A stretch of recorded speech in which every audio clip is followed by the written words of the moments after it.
नमस्कार दोस्तों, स्वागत है आपका हमारे चैनल बाय बट वाई पर, जहां हम आपके लिए ऐसे शेयर लाते रहते हैं जो आपके पोर्टफोलियो को मल्टीबैगर बनाने का दमखम रखते हैं। पहले भी हमने चैनल के माध्यम से आपके लिए ऐसे शेयर लाते रहे और आने वाले वक्त पे भी ऐसे शेयर लाते रहेंगे। तो इसी प्रकार के शेयर्स का अपडेट जानने और हमें कुछ मोटिवेशन प्रदान करने के लिए हमारे चैनल को सब्सक्राइब करिए। आज आते हैं स्क्रीनर की वेबसाइट पर। आज हम म्यूचुअल फंड से जुड़ी एक और कंपनी की बात करेंगे। कंपनी का नाम है computer age management services limited. Company करती क्या है, तो वो कंपनी जो भी म्यूचुअल फंड से रिलेटेड डेटा होता है, सारा उसका ट्रांजैक्शन का लेखा जोखा करना होता है, जो नए क्लाइंट जुड़े होते हैं उनका लेखा जोखा करना होता है। तो बेसिकली आप कह सकते हैं कि सारे म्यूचुअल फंड, जैसे इनका कोई क्लाइंट होता है, कोई म्यूचुअल फंड, सपोज इनका आज एंजल वन एक म्यूचुअल फंड का क्लाइंट है, तो उसके सारे डेटा को स्टोर करने का और मैनेज करने का काम ये कंपनी करती है और उनसे एज अ फीस चार्ज लेती है। तो कंपनी का बिजनेस की बात करें तो इन्वेस्टर सर्विसेज प्रोवाइड करती है, डिस्ट्रीब्यूटर सर्विसेज प्रोवाइड करती है, इसके अलावा एसेट मैनेजमेंट कंपनियों को सर्विसेज प्रोवाइड करती है।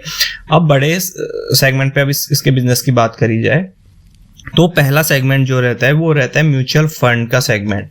म्यूचुअल फंड के सेगमेंट में इनका शेयर 68% है और AUM एसेट अंडर मैनेजमेंट की बात करें तो 52 लाख करोड़ का सितंबर 2025 में हमें देखने को मिला था। तो 52 लाख करोड़ का AUM ये कंपनी इतने सर्विस करती है, तो उस पर जो चार्जेस होता है उनका सीधा कमीशन इस कंपनी को मिलता है। अभी ये तो था इसका बिजनेस। और SIP और ट्रांजैक्शन वॉल्यूम से कंपनी का जो SIP से बिजनेस बढ़ा है वो 21% YOY बढ़ा है। अब जो पहले 64% के आसपास अभी पहुंच चुका है। और नई SIP रजिस्ट्रेशन की आप बात करेंगे तो 1.14 करोड़ Q2 FY26 में रजिस्टर हुई है। तो बहुत अच्छी तरीके से हमारे देश में नई SIP बढ़ रही है, नए इन्वेस्टर्स मार्केट में आ रहे हैं। तो जैसे जैसे नए इन्वेस्टर्स मार्केट में आते रहेंगे, नए म्यूचुअल फंड के प्रोडक्ट मार्केट में लॉन्च होते रहेंगे, तो उनको अपने डेटा को संभालने के लिए नई सर्विसेज का जरूरत पड़ेगी। तो इस प्रकार की कंपनी जैसे कैंप बिजनेस करती है, तो इनको आने वाले वक्त पे बहुत फायदा होगा जैसे जैसे म्यूचुअल फंड का बिजनेस ग्रो करेगा। अब नए बिजनेस की बात करें तो नए बिजनेस इन्होंने जो लिए हैं वो है एंजल वन के साथ, यूनिफी के साथ, जियो ब्लैक रॉक, जिन्होंने जियो ब्लैक रॉक ने अभी पार्टनरशिप करी थी 1 साल पहले, C bank Sri Lanka, Taurus and Choice, ये सब इन्होंने नए AMC को अभी इनके साथ बिजनेस शुरू किया है। तो कंपनी का जो टारगेट था अपना रेवेन्यू का, उसको बहुत अच्छी तरीके से बीट किया। 25% का ये YOY ग्रोथ एक्सपेक्ट कर रहे थे, जो कि 28% से ज़्यादा कंपनी का रहा। और इसके अलावा इन्होंने SBI के साथ मिलकर एक नया फंड भी लॉन्च किया जिसका नाम है स्पेशल इन्वेस्टमेंट फंड। तो ये जो मार्च 2026 से आपको इस पे सर्विसेज देखने को मिलेंगी। तो नॉन म्यूचुअल फंड से बात करें तो नॉन म्यूचुअल फंड से कंपनी का जो रेवेन्यू ग्रोथ है वो लास्ट 5 साल में 28% से ज़्यादा का बढ़ा है। तो जैसे म्यूचुअल फंड भी कंपनी का सेगमेंट बढ़ रहा है और नॉन म्यूचुअल फंड भी कंपनी का सेगमेंट बढ़ रहा है। आप कंपनी के इसके अलावा लाइव अपडेट्स की बात करें तो कैम्प्स KRA, ये इसका जो ग्रोथ हुआ है रेवेन्यू में 45% Q1Q हुआ है, जो जिसमें पैन सब जो रहता है वो 2 करोड़ से ज़्यादा को इन्होंने सर्विस प्रोवाइड की है। इसके अलावा PMS रहता है उसमें भी बहुत अच्छा बिजनेस है। कैंप्स पे की बात करें तो कैंप्स पे रेवेन्यू जो ग्रो हुआ है वो 26% QOQ हुआ है। तो इनका ग्रोथ बहुत ही एक्सपोनेंशियली बढ़ा हुआ है। गिफ्ट सिटी में भी इनके काफ़ी सारे बिजनेस हैं जो कि 30 क्लाइंट को सर्विसेज प्रोवाइड करती हैं। इसके अलावा अदर सर्विसेज से भी थोड़ा बहुत इनका बिजनेस आता है। और अभी कंपनी ने AI भी एक नया ब्रांड कैम्प्स AI के नाम से लॉन्च किया है। तो उसको यह है कि अपने प्लेटफॉर्म को AI रिच बनाने का इन्होंने काफ़ी अच्छा, ताकि इनका जो प्लेटफॉर्म है वो काफ़ी स्मूथ हो और लोग अच्छी प्रोडक्टिविटी प्रदान करें, लोगों को चलाने में बहुत इजी हो। तो ये सब तो इनका कुछ बिजनेस था। अब ज्योग्राफिकल प्रेजेंस की बात करें तो जो कैंप्स है वो फुली डोमेस्टिक फोकस्ड है। इसके अलावा ये सी बैंक श्रीलंका इन सबको थोड़ा कैटर करता है। अब बात करें इसके फंडामेंटल्स की तो कंपनी का मार्केट कैप 20,431 करोड़ का है। तो कंपनी हमें मिड कैप लेवल की देखने को मिलती है। करंट प्राइस की बात करी जाए 823 का कंपनी का करंट प्राइस है, जो अपनी बुक वैल्यू 53 से करीब आप देखेंगे तो 14 या 13 गुना के आसपास हाई वैल्यूएशन पे अभी हमें देखने को मिलेगा। तो वैल्यूएशन के हिसाब से, क्योंकि शेयर मार्केट को कैटर करने वाली कंपनी है, तो इस प्रकार की वैल्यूएशन इस प्रकार के सेगमेंट में एक्सपेक्टेड ही रहती है पिछले कुछ साल से, क्योंकि जैसे 2020 से शेयर मार्केट में इन्वेस्टर्स बहुत आने लगे हैं, अच्छा खासा वॉल्यूम अप हुआ है। पहले इतने इन्वेस्टर हमें देखने को नहीं मिलते थे, लेकिन अब इतनी टेक्नोलॉजी बढ़ चुकी है और इतने अच्छे अच्छे प्लेटफॉर्म आ चुके हैं कि लोगों का इंटरेस्ट मार्केट में बहुत बड़ा है। और म्यूचुअल फंड को जिस हिसाब से प्रमोट किया जाता है आजकल, तो अच्छा खासा लोग म्यूचुअल फंड में इन्वेस्ट करने लगे। तो एईएम अंडर एसेट मैनेजमेंट जैसे आपने देखा 52 लाख करोड़ से ज्यादा इस कंपनी के पास है, तो अच्छा खासा इसका बिजनेस आपको देखने को मिलेगा। 52वीं हाई की बात करें 875, लो की बात करी जाए 611। डिविडेंड यील्ड कंपनी का 1.52% है। और स्टॉक पी की बात करी जाए 42.9 का कंपनी का स्टॉक पी है। तो प्राइस पर अर्निंग भी कंपनी की काफ़ी अच्छी खासी है। आरओसी की बात करें 49% की, बहुत बेहतरीन आरओसी। और आरओई की बात करी जाए तो 39% की कंपनी की आरओई है। तो हर पक्ष से आप कंपनी के आंकड़े देखें तो हर जगह आपको कंपनी के आंकड़े बहुत मजबूत देते हैं। वैल्यूएशन ऐसा कुछ महंगी नहीं दिखती है, क्योंकि नेक्स्ट जेन बिजनेस आप इसे कह सकते हैं, आने वाले वक्त पे बहुत फायदा मिलेगा। उस हिसाब से इसकी वैल्यूएशन अभी बहुत ठीक ठाक है, क्योंकि बहुत ग्रोइंग सेक्टर है, बहुत तेज से ये सारे शेयर्स ग्रो कर रहे हैं। आप BSE उठा के देखें, CDSL उठा के देखें, के फिनटेक उठा के देखें, NSDL उठा के देखें या कैम्स उठा के देखें, तो कोई भी आप शेयर स्टॉक मार्केट से जुड़े हुए देखेंगे तो बहुत अच्छे रेट से ग्रोथ करते हुए आपको देखने को मिलेंगे।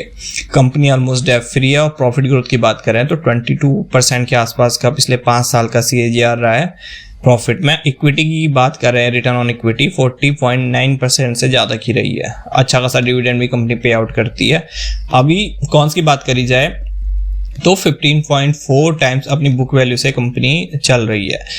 लेकिन एक और ड्रॉबैक जो इसका चिंता का विषय है वो ये है कि कंपनी का जो वर्किंग कैपिटल डेज है 55 डेज का पहले था, अब बढ़ के 119 डे हो चुके हैं। मतलब इनको अपने पैसे को 119 दिन लगाना पड़ रहा है, तब जाके इनका कमाई हो रही है। तो ऐसा इसका थोड़ा ये आंकड़े इनके चिंता के हैं, जिसको इन्होंने धीरे सुधार लाना पड़ेगा और आने वाले वक्त पे जरूर ला सकती है, क्योंकि मैनेजमेंट कंपनी का बहुत अच्छा है, बिजनेस कंपनी का बहुत अच्छा है।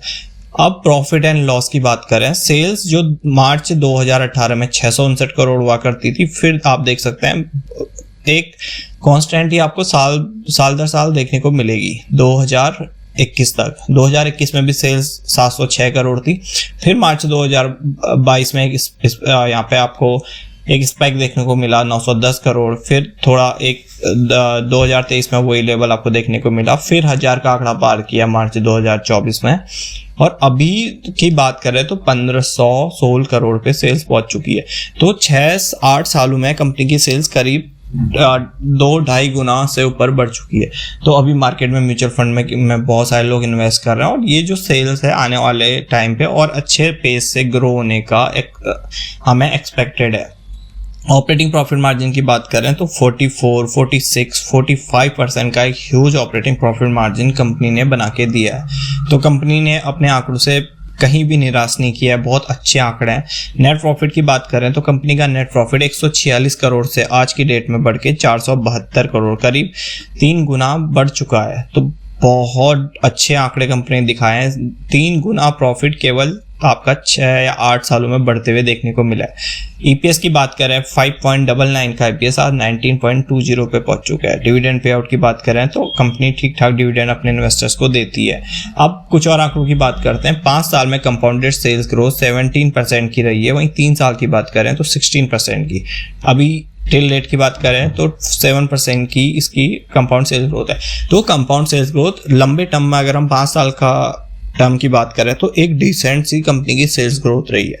लेकिन सेल्स ग्रोथ से अच्छी बात है जो कंपनी की प्रॉफिट ग्रोथ बढ़ी है, क्योंकि इस प्रकार की कंपनी का क्या रहता है, एक बार बिजनेस बन जाता है, क्लाइंट बन जाता है, तो ऑपरेटिंग प्रॉफिट मार्जिन बहुत ह्यूज बनता जाता है। जैसे ये 44, 45, 46% के ऑपरेटिंग प्रॉफिट मार्जिन में वर्क कर रही है, तो हमें इसका प्रॉफिट ग्रोथ वैसा ही देखने को मिलता है। 5 साल में 22% का प्रॉफिट ग्रोथ, बहुत अच्छा नंबर। 3 साल में 20% का, और अभी बात करें 7% का। तो प्रॉफिट ग्रोथ हमें सेल्स से ज़्यादा ही बढ़ते हुए देखने को मिला है, और आने वाले वक्त पे जैसे जैसे सेल्स बढ़ती जाएगी प्रॉफिट ग्रोथ उससे ज़्यादा पेस से बढ़ता जाएगा। 5 साल में स्टॉक प्राइस CAGR की बात करें तो 8 की रही है। 3 साल में हालांकि बहुत अच्छा CAGR से कंपनी ने रिटर्न दिए जो कि 24% का है, और इस साल कंपनी का रिटर्न नेगेटिव है क्योंकि पूरी मार्केट ही बेयरिश मोड पे चली है। तो काफ़ी अच्छा खासा कंपनी के शेयर ने भी कंसोलिडेट करा है और एक अच्छे वैल्यूएशन पे अभी हमें कंपनी का शेयर देखने को मिल रहा है। तो अच्छी बाइंग अपॉर्चुनिटी इस वक्त पे किसी भी कंपनी में होती है जब वो एक अच्छी वैल्यूएशन पे हमें मिल रहा होता है। हमें उसी वैल्यूएशन को पहचानना होता है और धीरे धीरे इन्वेस्ट करना होता है। ये नहीं कि शेयर कोई भाग रहा है और हम बहुत हैवीली इन्वेस्ट कर रहे हैं, वो भी अच्छी स्ट्रेटजी नहीं है। स्ट्रेटजी वही होती है या तो आप अच्छे शेयर ढूंढो, SIP मोड करो, या उसको एक अच्छे कंसोलिडेटेड जोन में आने का वेट करो।